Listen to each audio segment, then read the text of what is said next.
friends, to our message for the week. A little bit of an African mood here. I thought I'd bring my African mask along here in case those of you who were hoping to get to Africa this year were missing it. Give you a little flavor of it today. Good to speak with you today. Hope your week is going well thus far. A few things that are going on here at Salem Lutheran. We are talking about the future of worship, especially. That's our primary gathering point. We're waiting till the governor allows us to open up to gatherings of more than 10 before we even consider the possibility of worshiping as a group in the sanctuary. I know that some of the recommendations are going to be a little restrictive in terms of hymnals. We won't be able to use one-way walking. Some of those kinds of things that we need to concern ourselves with. The singing is questionable whether we're going to be able to do that. How do we keep 6 feet apart? We've had some conversation about outdoor worship as well. That might be a little bit easier, but we still have to wait till we can gather at least that many people. We don't feel that the present structure of 10 people coming into the church is a very effective way. And how do you determine who goes when? I think it'd be quite difficult to do that at this point.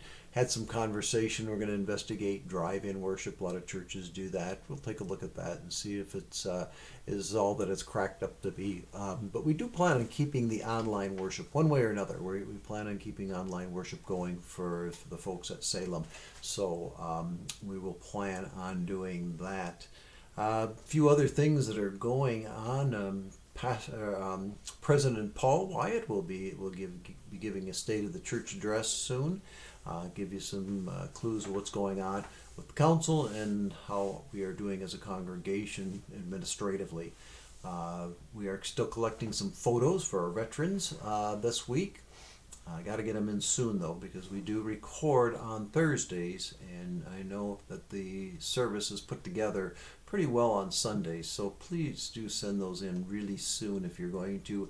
Asking for graduates to send their photos in as well so we can honor their graduation. Geraniums for Pentecost, still collecting for those one more week. VBS, we're going to have Vacation Bible School this year. It's probably not going to look like anything we've experienced here before. It's going to be virtual.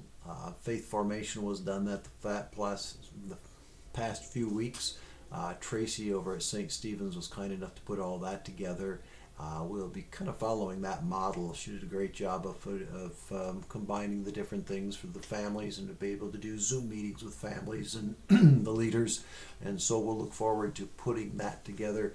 If you volunteered last year, Keith Olson is once again, he and Carol are putting this thing together and leading the way.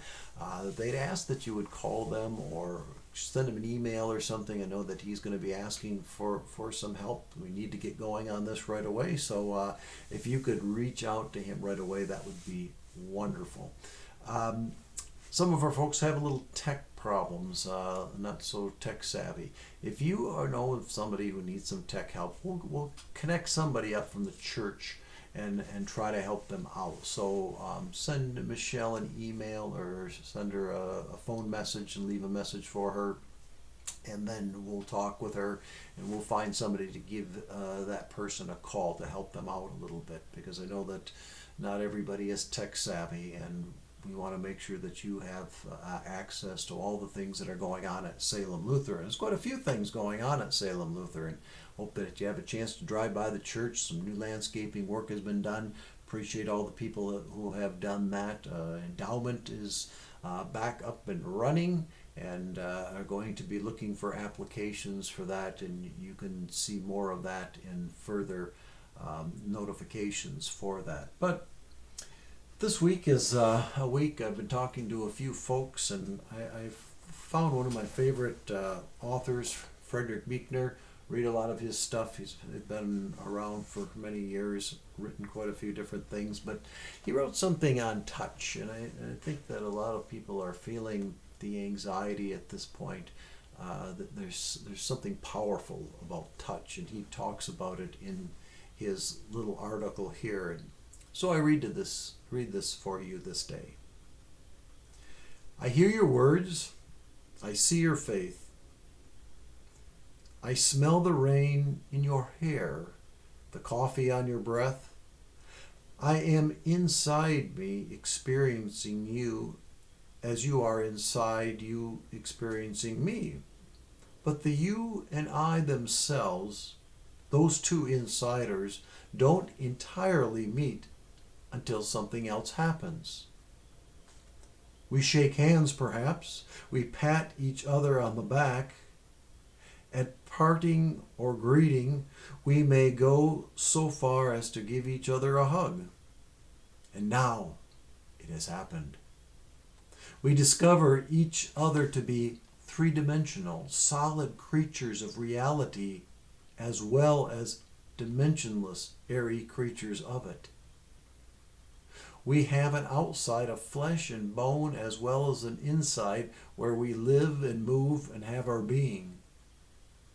Through simply touching, more directly than in any other way, we can transmit to each other something of the power of life we have inside us. It is no wonder that the laying on of hands has always been a traditional part of healing, or that when Jesus was around, all the crowds sought to touch him. It is no wonder that just the touch of another human being at a dark time can be enough to save the day. When we visit in hospitals, there's always touching of the hands. Many folks touch while they're praying together. In this time of no touch, know that we are here and we will come together again. So trust God, be still, and know that God is here. I hope that you have a wonderful week. I have a special prayer service coming up for you on Thursday.